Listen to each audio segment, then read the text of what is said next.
días, doctor. Voy a empezar a llamar listas, ¿sí? Aquí Naga Tenorio, Presente, doctor. Buenos días. Mituma Franco, Presente, doctor. Buenos días. Anton Vargas, Anton Vargas, Presente, doctor. Buenos días. Aranda Lunten, Presente, doctor, buenos días. Astochado Silva, Presente, doctor. Buenos días. Bastidas Enríquez, Presente, doctor, buenos días. Campos Echabautis, Presente, profesor, buenos días. Cárdenas Guamaní, Presente, profesor. Buenos días. Cárdenas Ruiz, Carpio Molina, Presente, profesor. Buenos días, Carlos. Córdoba Ruiz, Córdoba, presente, doctor. Buenos días. Domínguez Joaquín, Domínguez, presente. Buenos días, doctor. Enciso Escobar, Presente, doctor. Buenos días. Estofanero Guarite, Presente, profesor. Buenos días. Galván Fajardo, Presente, doctor, buenos días. Gamonal Romero, Presente, doctor. Buenos días. Garay Mantilla, Presente, doctor, buen día. Huarcaya y Cañaupa, Presente, doctor. Buenos días. Guayaní Ñáñez, Guayaní Ñáñez, Presente, doctor. Buenos días. Cuipa Machado, Presente, doctor. Buenos días. Yamoca Domínguez, Presente, doctor, buenos días. López Velázquez, López Velázquez,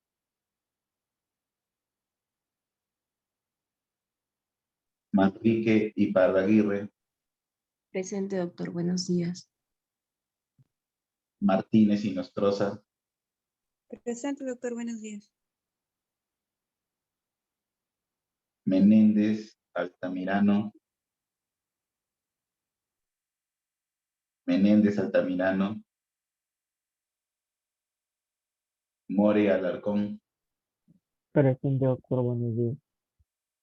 Munibe Manrique, Presente, doctor. Buenos días. Muñoz Rentifo, Buenos días, doctor, presente. Oblitas Vergaray, Presente, doctor, buenos días. Ore Surichaki, Ore Surichaki, Presente, doctor. Buenos días. Otero Kruger, Presente, Otero. Pérez Jordán, Presente, doctor. Buenos días. Raimundes Rosas, Buenos días, doctor. Presente. Ríos Susinábar, Buenos días, doctor. Presente. Santos Gómez, Presente, profesor. Buenos días. Silva Calle, Silva Calle, Talledo Ruidas, Presente, doctor. Buenos días. Valdés Maldonado, Presente, doctor Valdés Maldonado. Buenos días. Yupanqui Yanqui, Presente, doctor. Celada Borja, Presente, doctor. mm, López Velázquez,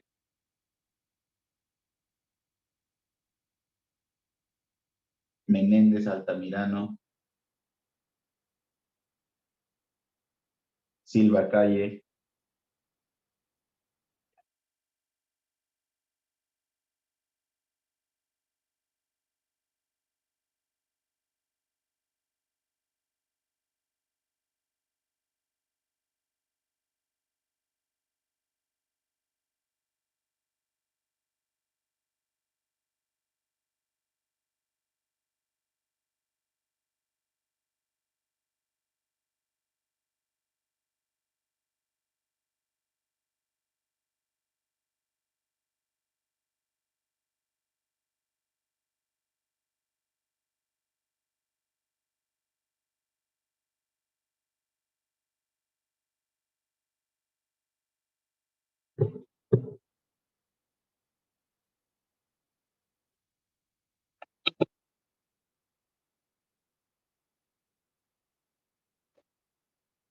Ok, hoy día vamos a ver el tema de lo que es el síndrome nefrítico y síndrome nefrótico. Vamos a iniciar con el síndrome nefrótico y vamos a abocarnos un poco más a la fisiopatología y más que todo abocado a las causas de la enfermedad. En este caso, el síndrome nefrótico es un trastorno que comprende de manera clásica, primero, con una proteinuria intensa. Posteriormente ya le voy a decir las cantidades de proteinuria que nosotros debemos tener para poder diagnosticar un síndrome nefrótico. A esto le tiene que ir acompañado de una hipoalbuminemia, tiene que ir acompañado de una hiperlipidemia, y en este caso a predominio de colesterol, que tenemos la hipercolesterolemia, y tenemos que tener edema.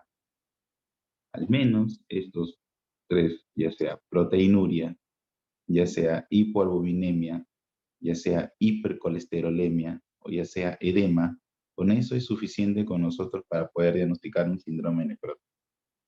Entonces, si nosotros vemos un síndrome nefrótico, naturalmente es una consecuencia y esto debería tener una causa. Entonces, este síndrome tiene una causa que nosotros debemos diagnosticar y nosotros debemos tratar. ¿Por qué? Porque si no diagnosticamos y tratamos la enfermedad que está ocasionando este síndrome nefrótico, naturalmente va a progresar hacia un daño en los glomérulos, va a disminuir la tasa de filtración glomerular y naturalmente, posteriormente puede llegar a una insuficiencia renal. O sea, ¿qué significa? Que puede aumentar disminuir mi tasa de filtración glomerular y naturalmente va a incrementar mi creatinina y va a incrementar mi urea. Pero eso sucede siempre y cuando yo no trate o yo no busque la causa y no trate la enfermedad. Puede ser que sea un lupus que me esté ocasionando un síndrome nefrótico. Yo trato el lupus y naturalmente el síndrome nefrótico tiene que desaparecer. ¿Por qué? Porque es un conjunto de signos y síntomas. Entonces, estos síndromes nefróticos tienen características que puede dañar. Puede estar generando proteínas, que es lo usual en el síndrome nefrótico. Puede generar sí o no hematuria o puede generar daño vascular. En este caso, hablando de síndrome nefrótico, lo que tenemos es de que tenemos lo usual, que es la salida de proteínas por la orina. En este caso nosotros le llamamos proteinuria. Y si han visto acá, tenemos a los cambios mínimos, la glomerulosclerosis focal y segmentaria, las glomerulonefritis membranosas y, no muy importante, las nefropatía diabética, que es la causa más frecuente, al menos por el momento, de lo que es un síndrome nefrótico, los amiloidosis renales y otras más. Pero ¿qué característica tiene estas? La gran cantidad de proteinuria. Y alguno de estos naturalmente tiene cierto rasgo de hematuria, pero es en mínima cantidad, ¿no? No es en una cantidad desorbitante que nosotros tenemos, que lo podemos ver en un síndrome nefrítico, que es un caso aparte. En este caso, lo que abunda en este síndrome nefrótico es la gran cantidad de proteinuria que nosotros vamos a tener. Entonces, si nosotros hablamos de causas, tenemos causas primarias y tenemos causas secundarias. Causas primarias significa que el problema se está ocasionando dentro de la nefrona. Y las causas secundarias o las glomerulonefritis secundarias va a depender de una enfermedad sistémica que me va a ocasionar daño a nivel renal. En este caso, tenemos la glomerulonefritis como causa primaria de cambios mínimos. ¿Qué significa de cambios mínimos? Que yo he sacado, por decirlo así, una biopsia renal, lo he visto algunos cambios, pero no me parece una esclerosis focal o una esclerosis segmentaria o una esclerosis difusa o una esclerosis global. Simplemente hay algunos cambios mínimos que se puede ver al microscopio, pero no puedo determinar qué es. Entonces, eso lo catalogan como una glomerulonefritis de cambios mínimos. ¿En quiénes lo encuentro, doctor? Esto usualmente lo encuentro en niños.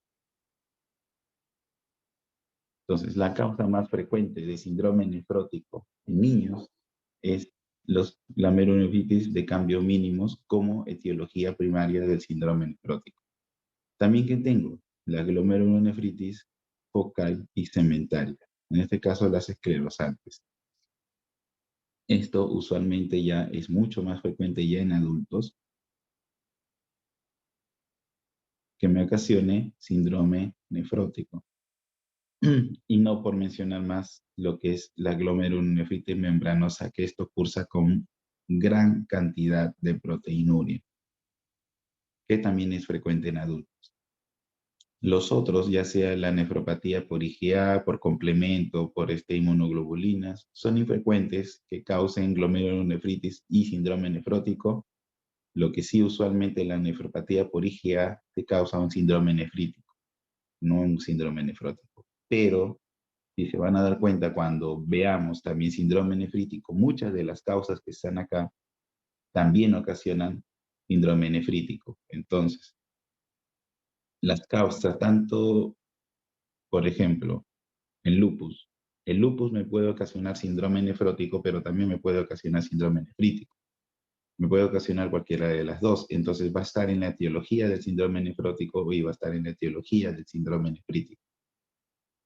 El detalle es qué me va a ocasionar dependiendo del síndrome que yo cause. ¿Por qué? Porque para un síndrome nefrótico yo lo determino por ciertos exámenes de laboratorio y por cierta clínica. En cambio, el síndrome nefrítico cambia a cierta clínica y ciertos exámenes de laboratorio, que eso les voy a decir al final. También tenemos acá algo muy importante, la diabetes. La nefropatía diabética ocasiona gran cantidad de síndrome nefrótico. Entonces, los cambios mínimos, las esclerosantes focal, la membranosa, son etiologías primarias, o sea, que ataca el mismo glomérulo, está defectuoso, por la cual le está ocasionando daño a nivel, y eso es lo que me está ocasionando la proteinuria.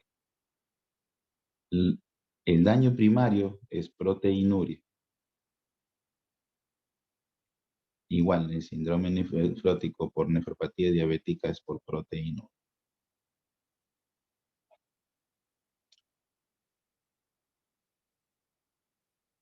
Entonces, si nosotros vemos cuál es la causa primaria, y acá hay que rescatar esto, ¿no? El fenómeno central es la proteinuria, o sea, ¿qué significa? Todo comienza con la proteinuria. Los demás son consecuencias. ¿Qué significa? Que yo estoy perdiendo gran cantidad de proteínas, lo que significa que lo demás es consecuencia a la pérdida de proteínas que yo estoy teniendo. En este caso, voy a tener hipoproteinemia, la cual se va a caracterizar por hipoalbuminemia.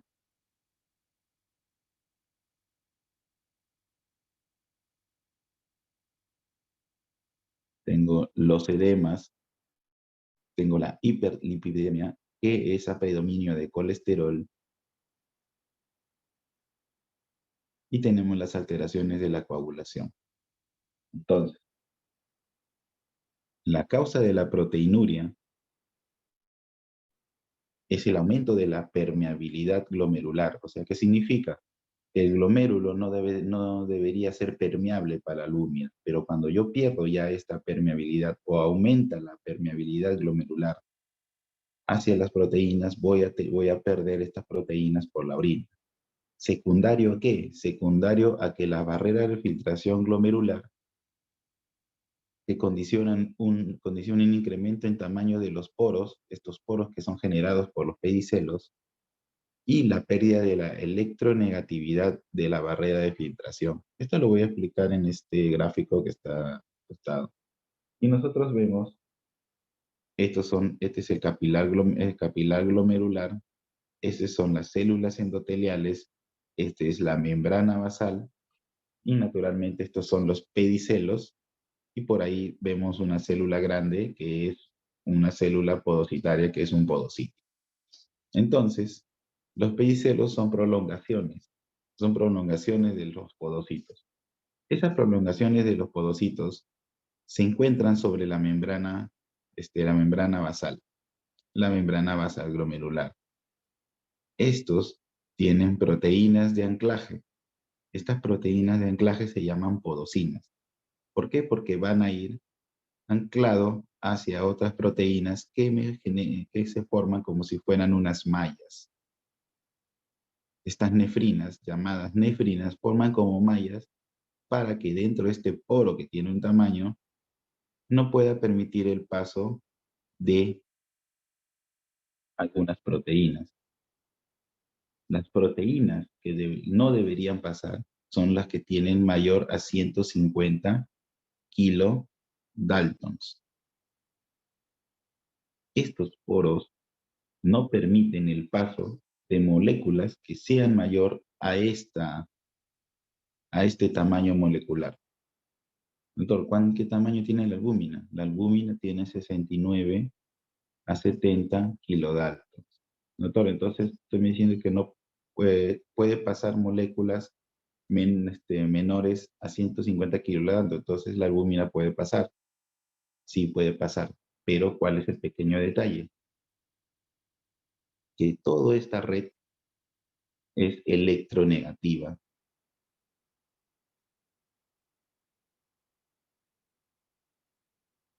Si es electronegativa, naturalmente mi albúmina, ¿qué es? Mi albúmina también es electronegativa. ¿Y qué pasa cuando se juntan dos polos negativos? Naturalmente, si se juntan dos polos negativos, se repelen. Entonces, naturalmente la albúmina que está nadando por acá, que es negativa, y tengo una barrera de filtración que es negativa, naturalmente va a repelerlo y naturalmente la albúmina no va a pasar. Estos poros, si bien es cierto, no pasan moléculas que sean mayores a 150 kilodaltons, pero esta barrera de filtración tiene fenestración, que también impiden que no pase las moléculas de esos ciertos tamaños. Pero ¿qué pasa en el síndrome nefrótico? En el síndrome nefrótico va a haber la pérdida de la electronegatividad de la barrera de filtración, ¿no? En otras palabras, de toda esta barrera.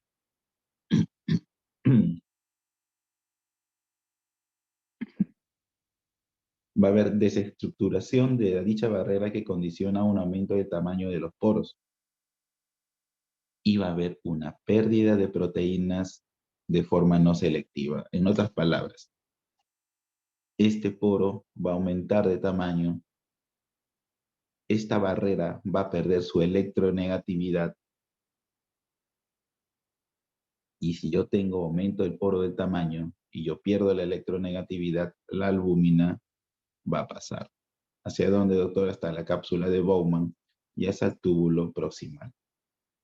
Y si pasa, naturalmente la albúmina, que es una molécula proteínica muy grande, porque pesa 70 kilodaltons, naturalmente va a pasar otras proteínas más. Entonces, ¿qué significa pérdida de proteínas de forma no selectiva? No selectiva significa que puede pasar albúmina, puede pasar proteína de Townes-Horvath, puede pasar otro tipo de proteínas más como la inmunoglobulina G, que son de peso molecular muy pequeño.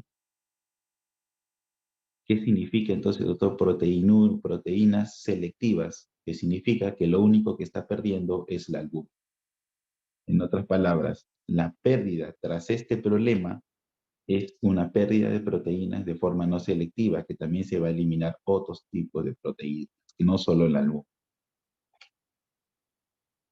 Entonces, tenemos que como índice inicial es la proteinuria, se estoy perdiendo gran cantidad de proteínas por la orina.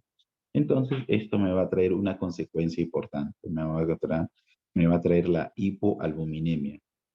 Entonces, ¿qué pasa? Si yo estoy perdiendo gran cantidad de proteínas, en mi vaso, naturalmente, la albúmina va a disminuir en los vasos sanguíneos. A eso nosotros le llamamos hipoalbuminemia, que es la disminución de la albúmina menos de 4 miligramos sobre decilitros en sangre, que lo obtenemos en un perfil hepático.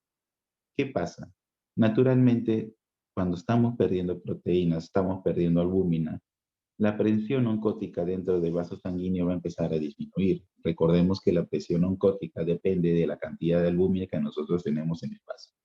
Entonces, si eso es cierto, el organismo va a tener que sintetizar más albúmina para poder compensar esas pérdidas que yo estoy teniendo por la orina. Entonces, ¿qué dice acá? Se produce, si la tasa de síntesis hepática de albúmina no compensa las pérdidas urinarias y catabolismo renal de la albúmina. ¿Qué quiere decir esto? Quiere decir que mi hígado, disculpen que soy mal dibujante, que mi hígado genera cierta cantidad de albúmina. Por ejemplo, mi riñón está perdiendo mi riñón está perdiendo gran cantidad de proteína, está perdiendo gran cantidad de albúmina.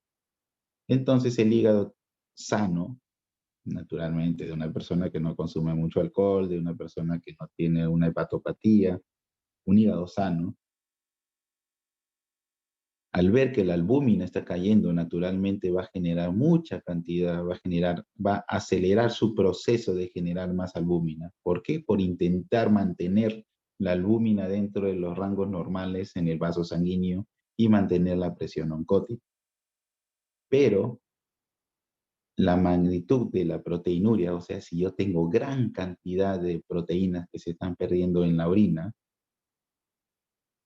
y yo tengo una persona que es desnutrida, yo tengo que es una persona que consume mucho alcohol, yo tengo esta persona de que no, su hígado no funciona de una manera adecuada, naturalmente va a depender la tasa de la síntesis hepática. ¿Qué significa? Yo estoy perdiendo gran cantidad de proteínas, tengo un hígado por OH, tengo un hígado graso, tengo un hígado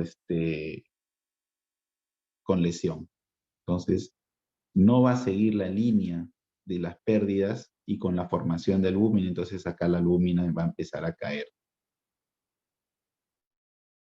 Entonces, es lo que dice acá, se correlaciona con la magnitud de la proteinuria, aunque no de forma constante, ya que otros factores como la edad, personas jóvenes, un buen estado nutricional, modifican la tasa de síntesis hepática, lo que justifica que haya pacientes con proteinurias muy elevadas,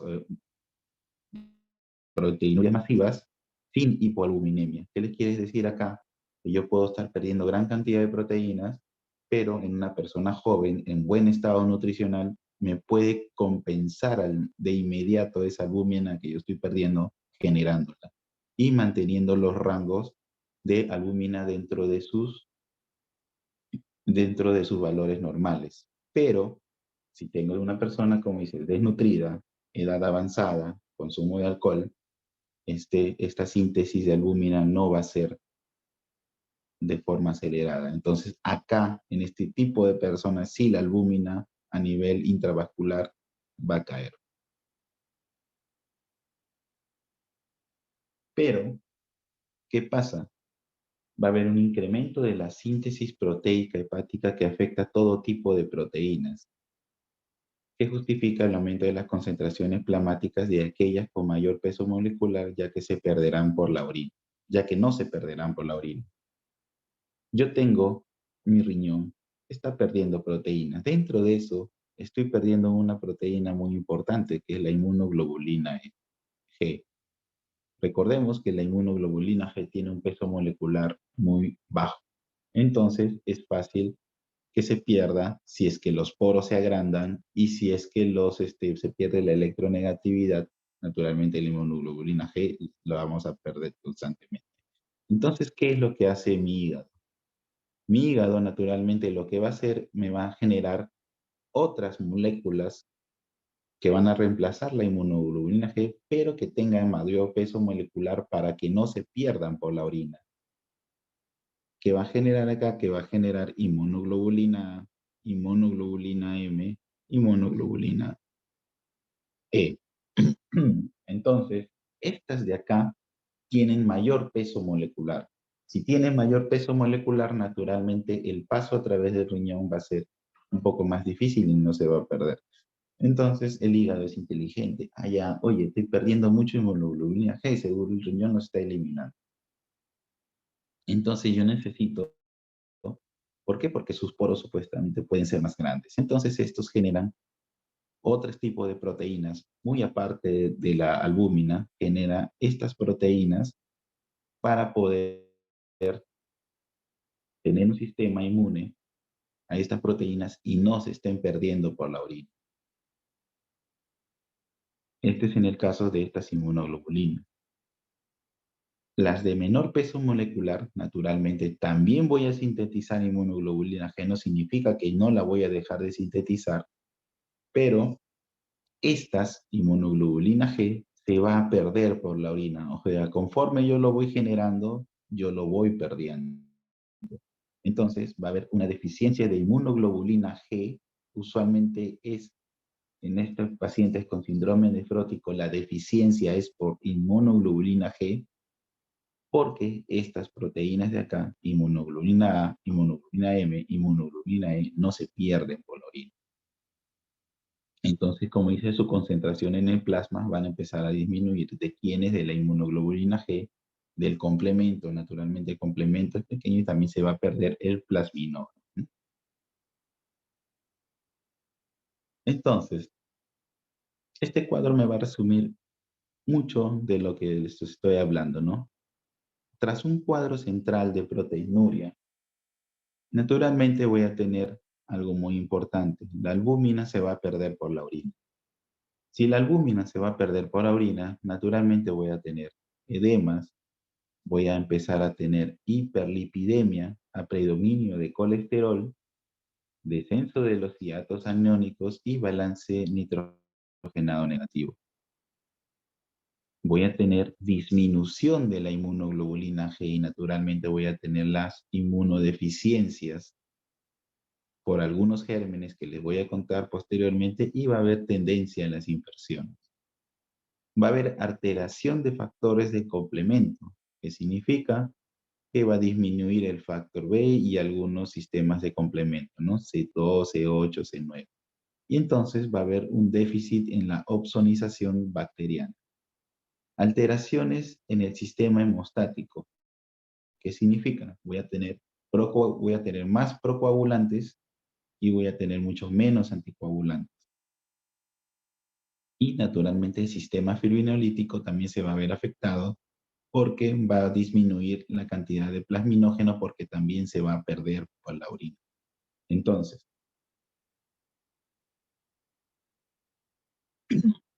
esto es muy importante. ¿Qué se van a perder, doctor? Va a haber aumento de los factores procoagulantes. Recordemos que la síntesis hepática de proteínas naturalmente tiene que ser por factores de coagulación. Si yo estoy perdiendo albúmina u otras proteínas más, también se pueden perder factores de coagulación. Entonces, mi hígado naturalmente tiene que producir más y naturalmente produce más factores de coagulación, en este caso la 5, la 7 y la 8, pero lo que se pierde por el glomérulo es la antitrombina 3. La antitrombina 3 es muy importante. ¿Por qué? Porque la antitrombina 3 es un inhibidor de la coagulación. En otras palabras, es un anticoagulante. Entonces, si yo tengo más procoagulantes y yo tengo menos anticoagulantes, voy a tener un problema. Voy a tener predisposición a las trombosis arteriales y venosas. Y muy aparte de eso, tengo alteración del sistema fibrinolítico por disminución del plasminógeno porque también se está perdiendo por la orina. Entonces, si no tengo un sistema que me haga fibrinólisis de ese coágulo que se ha formado, voy a tener predisposición a las trombosis arteriales y venosas. Y otras más, ¿no? Que se pierde, como son la transferrina. Si se pierde la transferrina, voy a tener una anemia por deficiencia de hierro, naturalmente.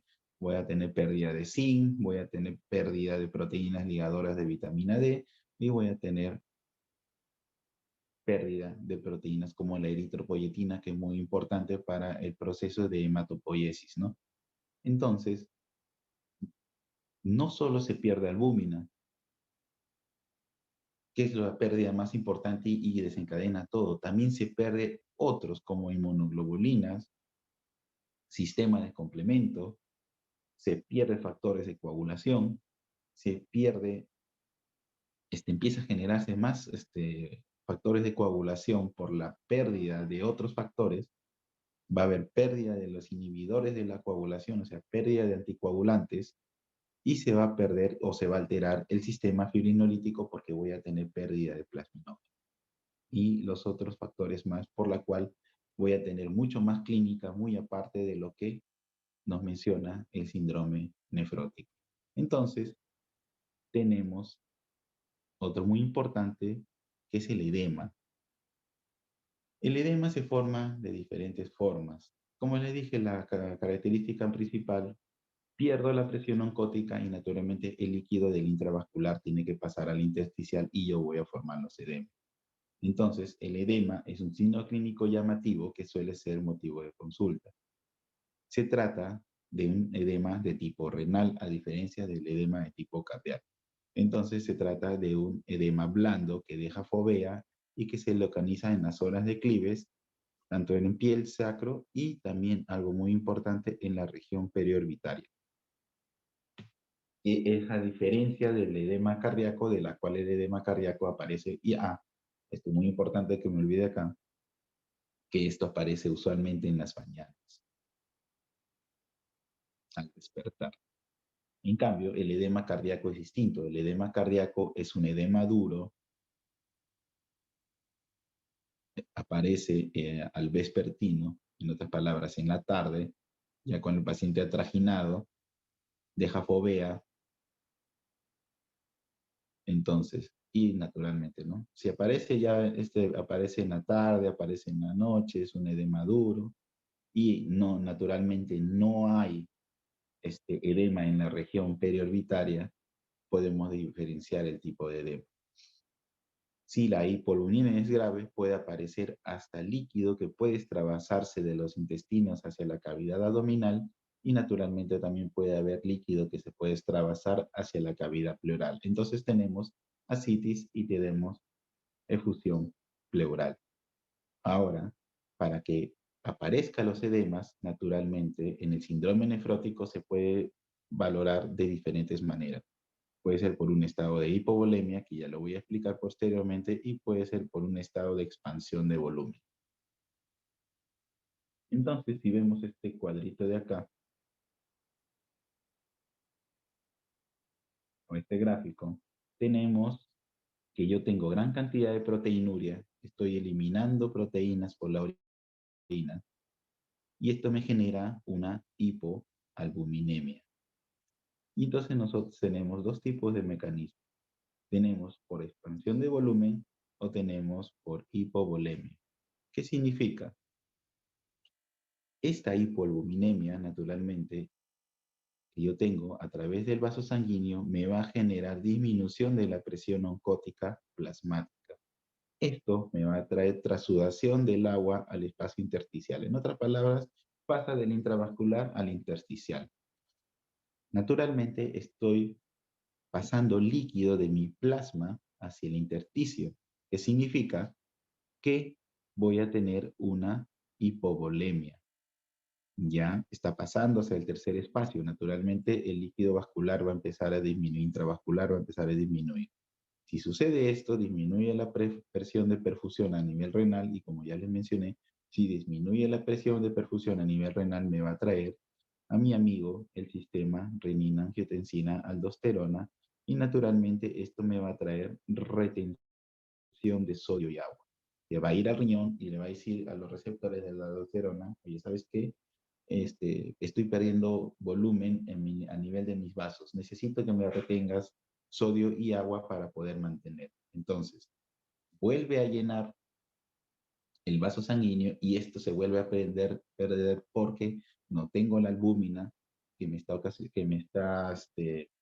no tengo la albúmina, no tengo una presión oncótica suficiente y esto se va a volver a liberar hacia el intersticio y me va a generar más edema.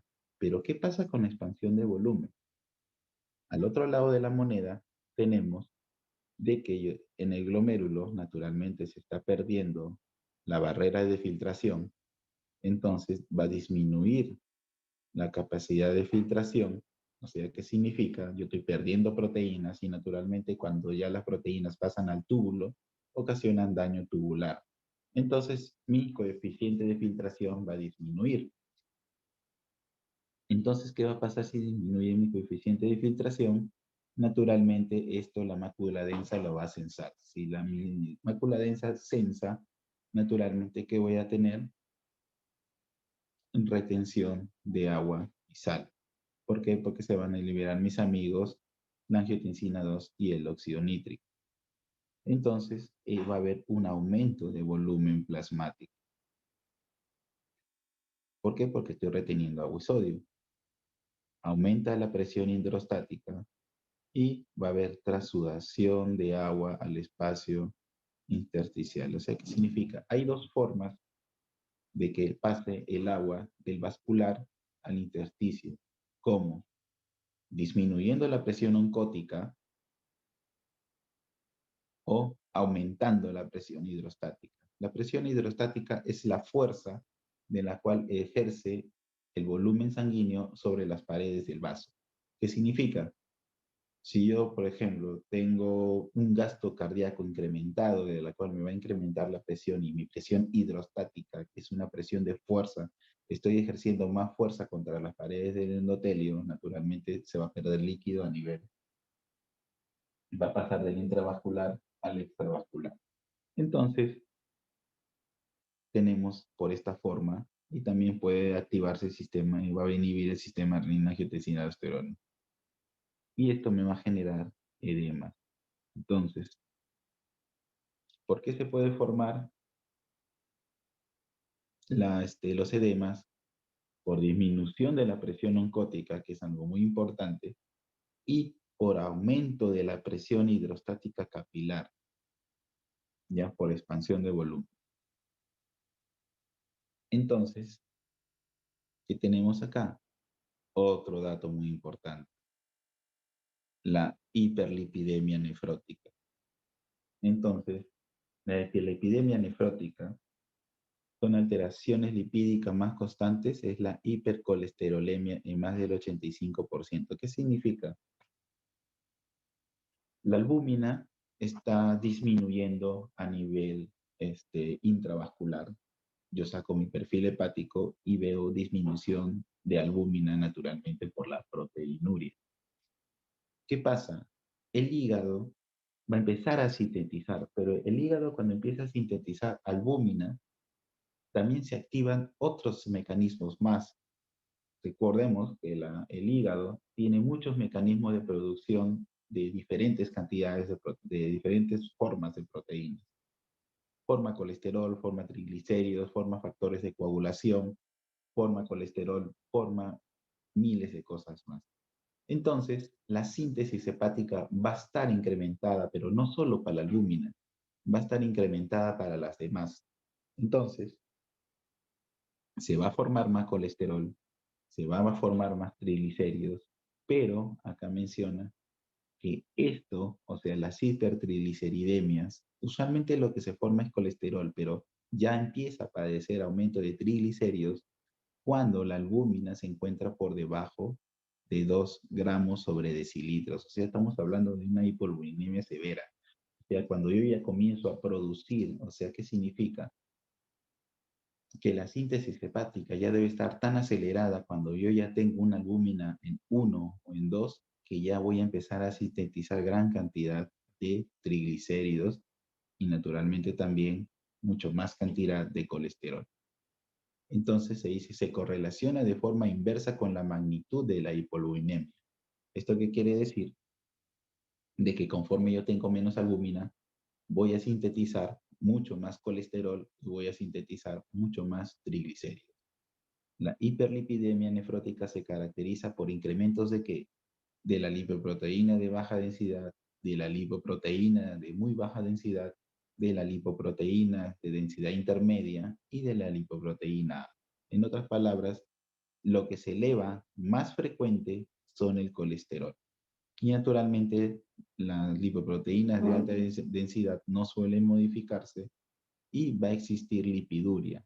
Naturalmente, si yo tengo colesterol, está incrementándose en gran cantidad y tengo algunos que tienen aclaramiento renal, que significa que van a pasar por el glomérulo, van a pasar por los túbulos y se van a formar los cilindros. En este caso se forman los cilindros grasos. Y estos cilindros grasos naturalmente lo llamamos lipiduria. Y cuando encontrábamos esto asociado a una proteinuria, asociado a una hipoluminemia, le llamamos síndrome nefrótico. En ese caso sería la nefrosis lipoidea que nosotros teníamos como término anterior al síndrome nefrótico. Pero, ¿qué pasa con el síndrome nefrótico? Algo muy importante. El descenso en el aclaramiento de las lipoproteínas, facilitado por un menor número de receptores tisulares de L y descenso de la actividad de las enzimas lipoproteína lipasa y la lecitin colesterol acetiltransferasa. O sea, ¿qué significa?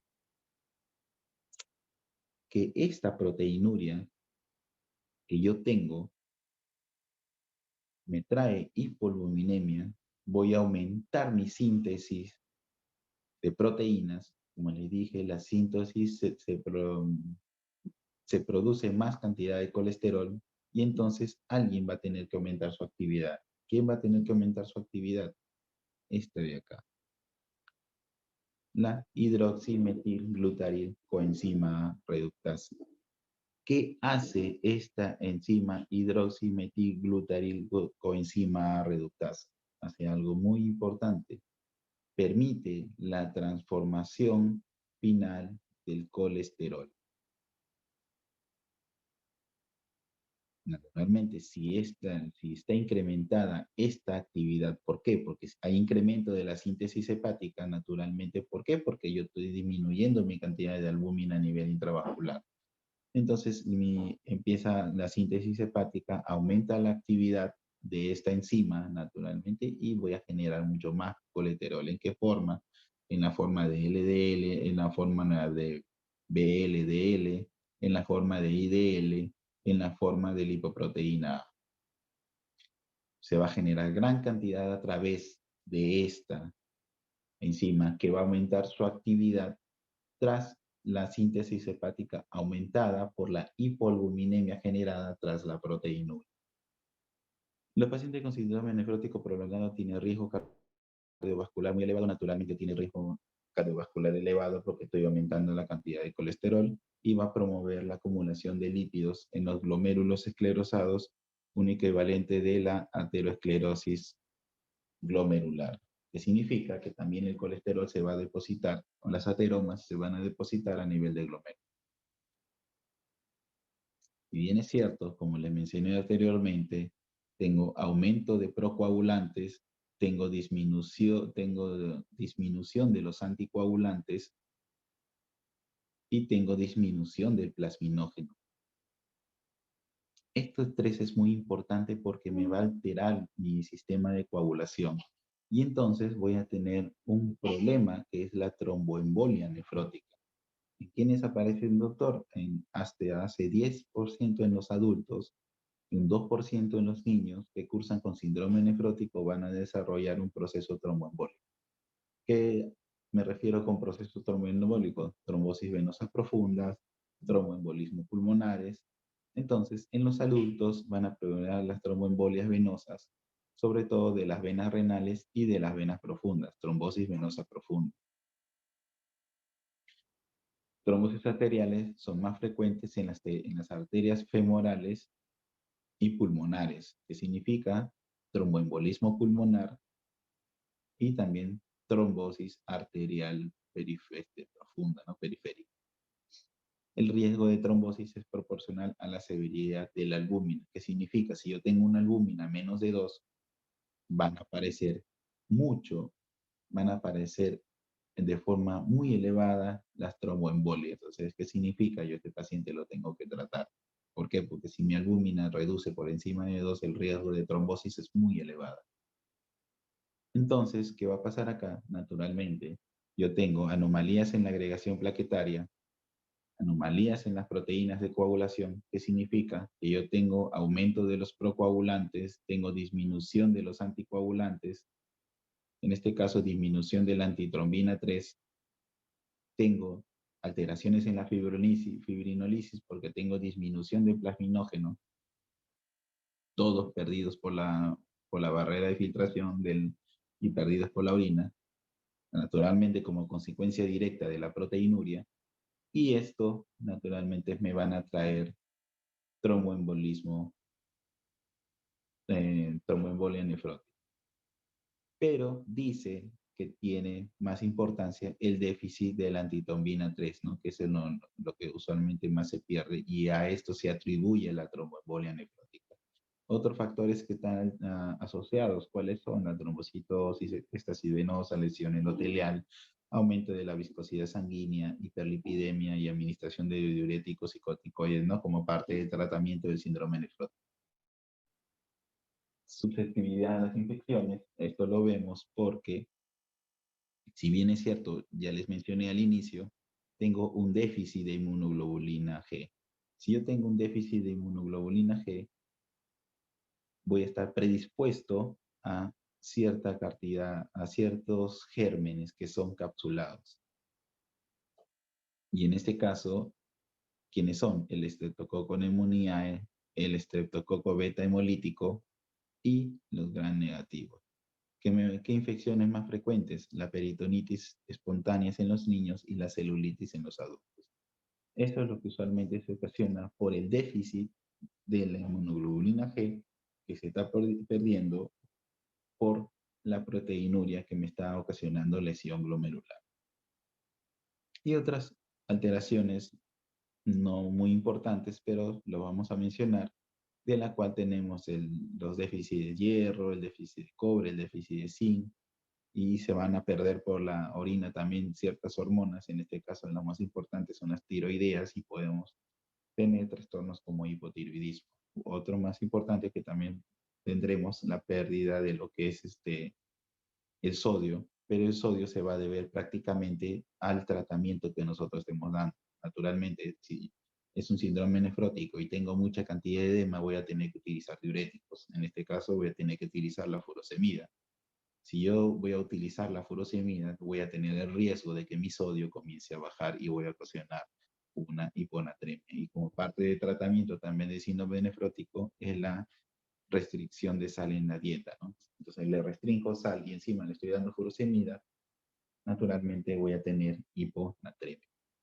Entonces, para el diagnóstico de un síndrome nefrótico, yo voy a tener una proteinuria, un rango nefrótico, que se define como mayor a 3.5 gramos por la superficie corporal, 1.73 metros cuadrados, que lo mido en 24 horas. O sea, ¿qué significa? Señor, tenga su baloncito, orine acá todo el día, lo mando al laboratorio y el laboratorio me tiene que decir cuántas proteínas se encuentran en esa orina de 24 horas.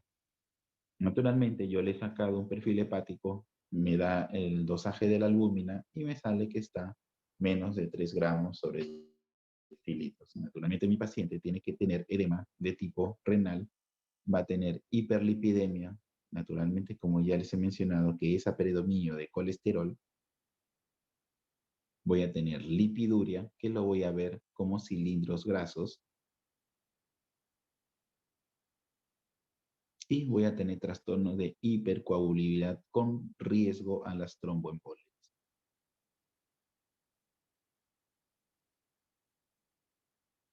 Entonces, esto es todo, al menos lo que podemos hablar de lo que es el síndrome nefrótico. Pasemos al otro término, que es el síndrome nefrítico, que ya cambia la situación. En el síndrome nefrítico ya tenemos un cuadro inicial. Y en este caso, acá quiero ya hacer énfasis, y acá sí tenemos hipertensión. En el síndrome nefrótico, ¿puede haber hipertensión? Sí, doctor, puede haber hipertensión, pero no es lo frecuente. En cambio, en el síndrome nefrítico sí es lo frecuente tener hipertensión. Sí es lo frecuente tener hematuria, que este es algo muy importante. En este caso no le tomamos importancia a la hematuria. En el síndrome nefrótico no, doctor, pero acá en el síndrome nefrítico sí. ¿Por qué? Porque el daño va a ser en el mismo glomérulo. Va a haber alteraciones como cilindros eritrocitarios, naturalmente por lesión glomerular. Va a haber piuria porque ya voy a traer células inflamatorias, lo que no sucede en el síndrome nefrótico.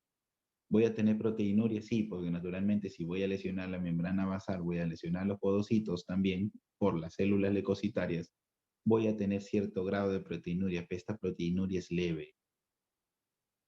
No llega al rango nefrótico que usualmente lo manejamos en el capítulo anterior. Entonces, el daño inflamatorio es extenso de los glomérulos, o sea, acá hay daño ya, y es inflamatorio, no es distinto a lo que es el glomérulo. El glomérulo tengo pérdida de electronegatividad de la membrana basal. Acá es un proceso inflamatorio con células inflamatorias que están viniendo a atacar a mi glomérulo. Entonces, el daño inflamatorio extenso de los glomérulos reduce la filtración glomerular y al final genera síntomas urémicos con retención de sodio, agua, todo lo cual culmina en edema e hipertensión. Entonces, en este caso, ¿qué les quiero decir? Aparte de esto, el paciente va a tener insuficiencia renal. En otras palabras, aumento de creatinina y voy a tener aumento de urea. Acá es distinto al síndrome nefrótico. ¿Por qué? Porque el síndrome nefrótico va a aparecer insuficiencia renal si es que yo no trato la enfermedad y si yo no llego a diagnosticar la causa principal. Acá hay insuficiencia renal simplemente porque ya tengo un daño inflamatorio y la insuficiencia renal se puede aparecer al inicio de la enfermedad. Esa es la diferencia marcada que tiene con el síndrome nefrótico. Entonces, si ya hemos visto el cuadro anterior, acá tenemos ya los cuadros nefríticos. Entonces, si tenemos los cuadros nefríticos, tenemos ya otro tipo de patología, ¿no? Tenemos las patologías postestreptocócicas, las endocarditis bacterianas, las nefritis lúpicas, como les mencioné. El lupus puede ocasionar síndrome nefrítico, también me puede ocasionar síndrome nefrótico, pero lo usual, lo más frecuente es síndrome nefrítico. Y otras más, y no muy importante las nefropatías por IgA. Si bien es cierto, acá hay proteinuria, pero esta proteinuria es mínima. Acá cambia la situación. Acá, ¿qué es lo que aparece más? Acá ya aparece más la hematuria. Acá ya aparece más la hematuria y la hematuria ya es más agresiva. Entonces voy a ver hematuria macroscópica, voy a ver hematuria microscópica, voy a ver cilindros eritrocitarios o cilindros hemáticos. ¿Por qué? Porque yo estoy teniendo daño de mi glomérulo. También puedo tener daño de vasos. Entonces acá puedo tener daño vascular. ¿En quiénes voy a tener daño de vaso, doctor? En las vasculitis, pues. ¿En quién es vasculitis? La vasculitis de Werner, la poliangielitis microscópica, el síndrome de Chur-Strauss, tenemos las púrpuras de Cheno-Holland y tenemos la crioglobulinemias. Esto, muy aparte de que me trae la hematuria, también voy a ver al microscopio que voy a tener daño vascular. Entonces, si nosotros hablamos ya de causas, las causas del síndrome nefrítico, naturalmente, en los niños, que es mucho más frecuente en niños, acá ya agarramos por rango de edad, son las glomerulonefritis aguda postestreptocócica. Si ya hablamos nosotros de más edad, ya pongo en mi término, vamos a buscar glomerulonefritis mesangial por monoglobulina A. Y también en el adulto, ¿no? Si hablamos, aparte de mujeres,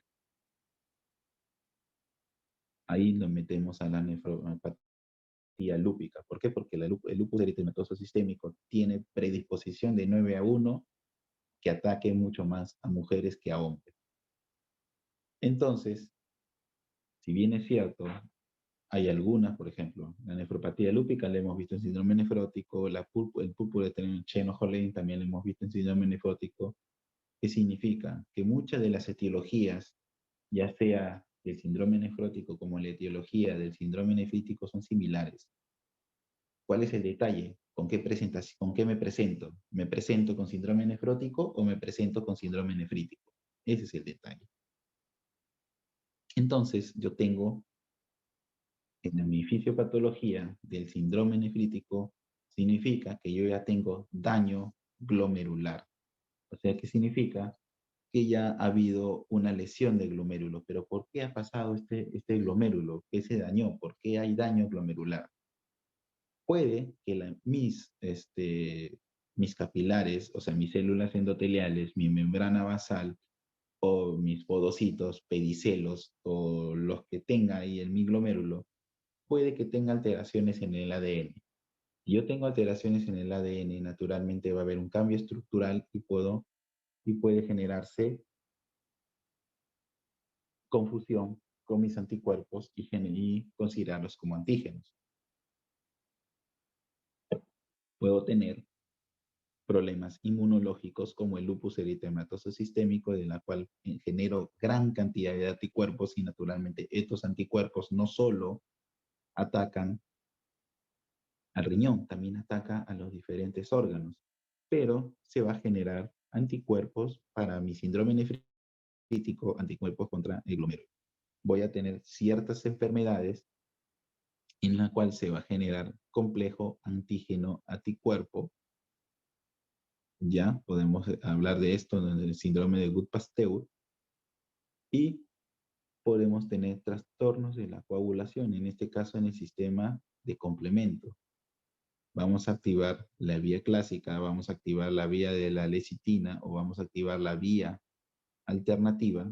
En este caso estamos hablando qué alteración tenemos acá en las glomerulonefritis postestreptocócicas, en la cual va a haber alteración del sistema de complemento, entonces va a disminuir la producción de C3 y en la C4 se va a mantener normal, que es una de las características de la glomerulonefritis postestreptocócica manifestada por un síndrome nefrítico.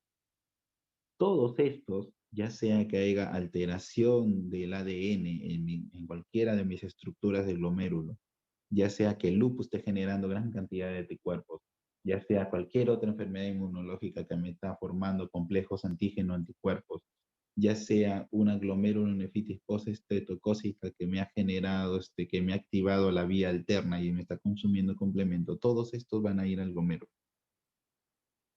Todo esto va a ser de que empiecen los mediadores inflamatorios. Lo que significa, va a empezar a llamar a todos los amiguitos que empiezan a lesionar, que significa que el lupus ha mandado sus anticuerpos, se han depositado en la membrana basal y naturalmente anticuerpos ahí va a empezar a llamar, ven neutrófilo, ven macrófago, vienen todos. Y naturalmente cuando vienen estos amigos se empiezan a destruir mis glomérulos.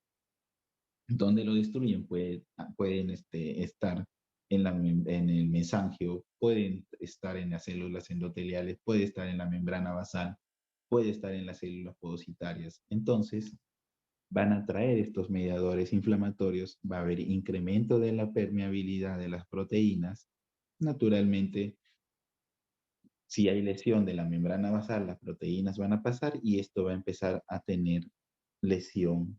Recordemos que las proteínas dentro del túbulo va a ocasionar lesión del epitelio tubular, disminución de la tasa de filtración glomerular. Acá sí va a haber disminución de la tasa de filtración glomerular desde el inicio con aumento de creatinina y aumento de urea. Y este daño del filtrado glomerular naturalmente me va a traer hipercelularidad, gran cantidad de células dentro del glomérulo y naturalmente ocasionando lesión. Va a traer necrosis, va a traer trombosis y va a traer formación de semilunas que lo vamos a ver al microscopio. Naturalmente al final esto me va a traer reabsorción de sal, reabsorción de agua y esto al final se va a manifestar como hipertensión arterial. Entonces tengo la triada. Tengo disminución de tasa de filtración glomerular, o sea, aumento de creatinina, urea, tengo insuficiencia renal, tengo hipertensión arterial, todos estos, la hipersolubilidad, trombosis, necrosis, todo esto me ha generado hematuria. Entonces ya tengo las tres, pues, ¿no? Tengo hipertensión arterial, insuficiencia renal y hematuria. Eso prácticamente la triada que me está diciendo síndrome nefrítico. Entonces, tenemos enfermedades que me pueden ocasionar síndrome nefrítico. Entre las más conocidas y las más estudiadas, naturalmente tengo la glomerulonefritis post-estreptocócica, que es enfermedad prototipo, y que ocasiona una glomerulonefritis proliferativa endocapilar aguda. Ya, esto es más frecuente, naturalmente, en niños de 2 a 14 años y, naturalmente, un poco frecuente en ancianos, afecta más a varones. ¿Y qué pasa acá? Usualmente hay infecciones de piel y hay infecciones de faringe por el estreptococo beta hemolítico. En este caso acá dice de tipo M, ¿no? Pero son beta hemolítico. Y que este estreptococo sea una cepa nefritógena. O sea, ¿qué significa? Esta de acá. Que ese estreptococo que ha entrado tenga esta exotoxina pirógena estreptocócica de tipo B. ¿Por qué, doctor, tiene que tener esta de acá?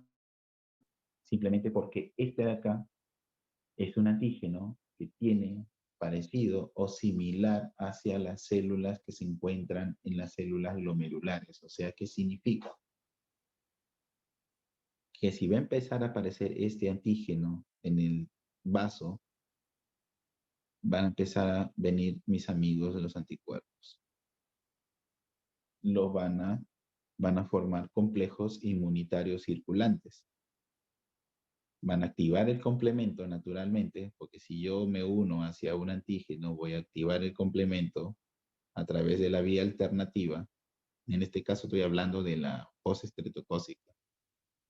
Y estos, naturalmente, ya han hecho su recuerdo y ya han generado otros anticuerpos y se van a ir al riñón, al glomérulo. Van a encontrar células parecidas y naturalmente el anticuerpo va a ir acá y se va a depositar en el glomérulo. Si esto sucede, naturalmente acá van a venir mis amigos los neutrófilos, ¿no? Y van a empezar a atacar al glomérulo. Entonces, estos dos antígenos, en este caso, este antígeno que es el más importante, va a tener afinidad, naturalmente, se va a parecer a lo que son las células del glomérulo y naturalmente van a ir a atacarlos y aparte van a activar la vía alterna del complemento. Entonces, glomerulonefritis postestreptocócica, ¿qué va a tener, doctor? Hematuria, que casi es lo mismo los cilindros eritrocitarios, solo que hay lesión, estos cilindros, los eritrocitos han ido cayendo poco a poco al túbulo y se han formado cilindros y eso naturalmente lo vamos a ver en el microscopio. Hipertensión e insuficiencia renal. Hematuria, insuficiencia renal e hipertensión, triada clásica del síndrome nefrítico. Que pueden aparecer de más, ¿no? Pueden aparecer piuria, puede aparecer los cilindros eritrocitarios, puede aparecer edema, pero no es lo frecuente.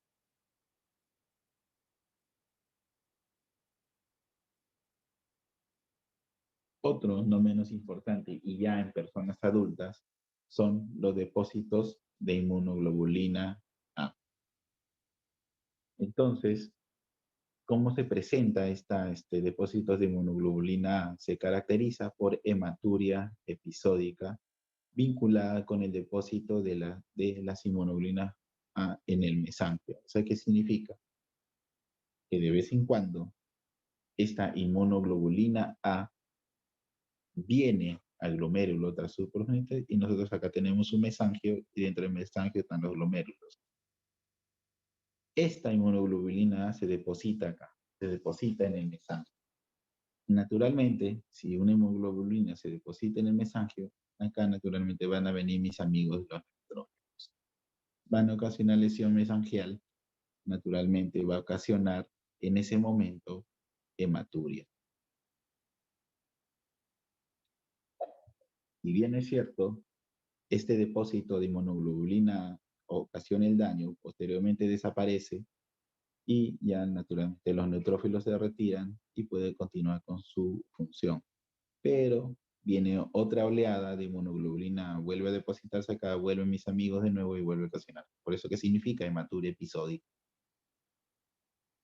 Que la hematuria no va a ser frecuente, solo va a ser hematuria de unos días, luego va a volver a su orina normal, puede pasar días, semanas, meses y puede volver a tener otro episodio de hematuria.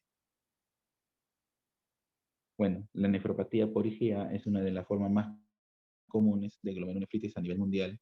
Afecta a hombres, a varones, y su máxima frecuencia se sitúa entre los 20 y los 39 años de edad, ¿no? Y hay variaciones, naturalmente, ya lo pueden leer, que es variaciones geográficas. El cuadro clínico, naturalmente, de un depósito de inmunoglobulina, tenemos los episodios recurrentes de hematuria macroscópica, que puede aparecer durante infecciones de las vías respiratorias y a menudo acompañados de proteinuria. A menudo, o sea, no es frecuencia, pero una proteinuria no nefrótica, o sea, no de rango nefrótico. También puede aparecer hematuria microscópica asintomática persistente, o sea que naturalmente esa orina lo vemos al microscopio y podemos ver eritrocitos nadando dentro de esta orina. Naturalmente, algunos, no todos, pueden llegar a insuficiencia renal y un cuadro rápidamente progresivo, que eso le voy a explicar posteriormente. Otro que tenemos es las glomerulonefritis rápidamente progresivas. En esta enfermedad rápidamente progresivas, ¿qué significa? Que van a progresar, o sea, la insuficiencia renal en un periodo de semanas o meses. ¿Qué significa, doctor? Que va a aumentar, va a disminuir la tasa de filtración glomerular, va a aumentar la creatinina, va a aumentar la urea en este periodo de tiempo, en semanas o meses o días. Eso significa glomerulonefritis rápidamente progresiva. Y se está disminuyendo mi tasa de filtración glomerular, está aumentando la creatinina, está aumentando la urea de forma muy rápida. Y para esto tenemos enfermedades que pueden ocasionar eso, que son enfermedades primarias.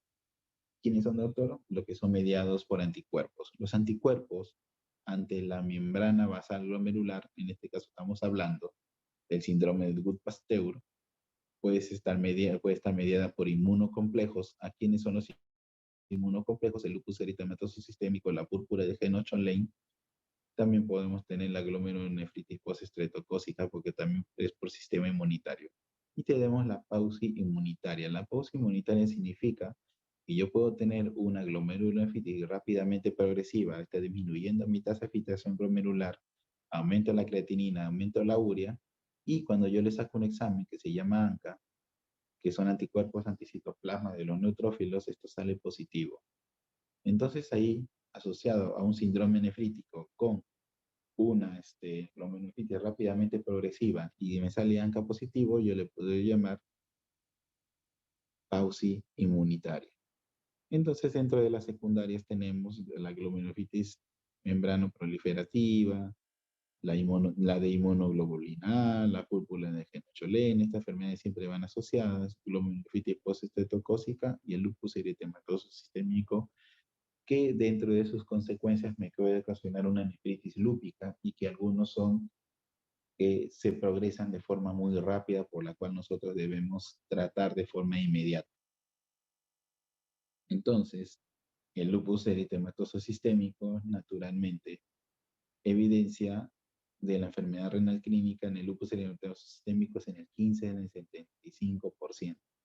75%. O sea, que significa que el lupus me ocasiona daño renal como síndrome nefrítico en un 75%. O sea, que prácticamente la mujer que tenga lupus eritematoso sistémico va a tener un 75% de que tenga lesión renal.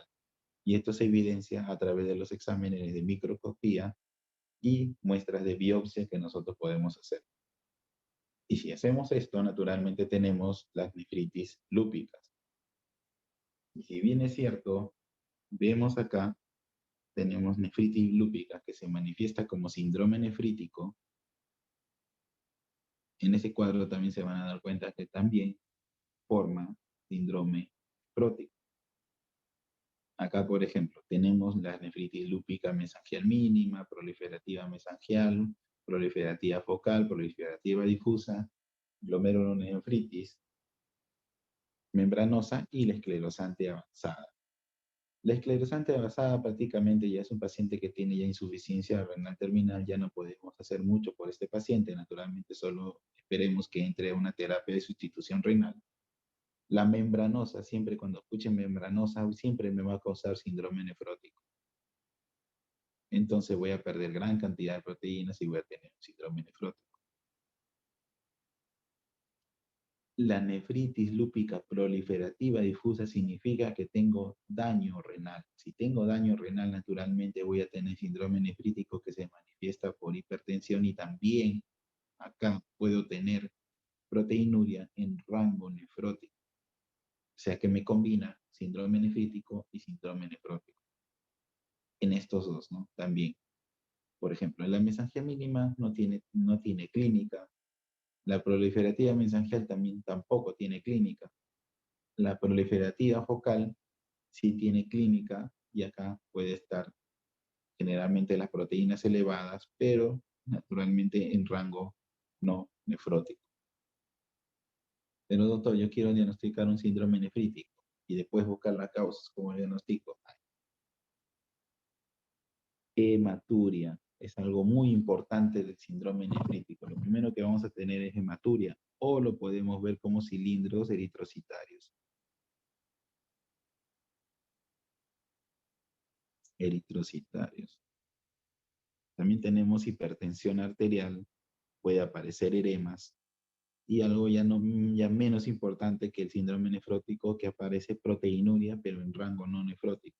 ¿Cuánto, doctor? Acá podemos tener simplemente hasta 1 a 2 gramos por la superficie corporal, 1.73 en 24 horas.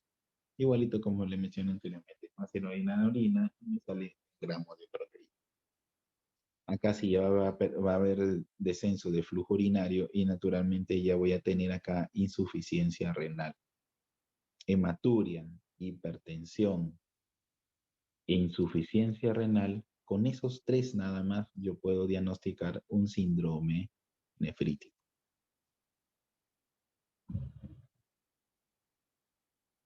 Bueno chicos, es todo. Gracias.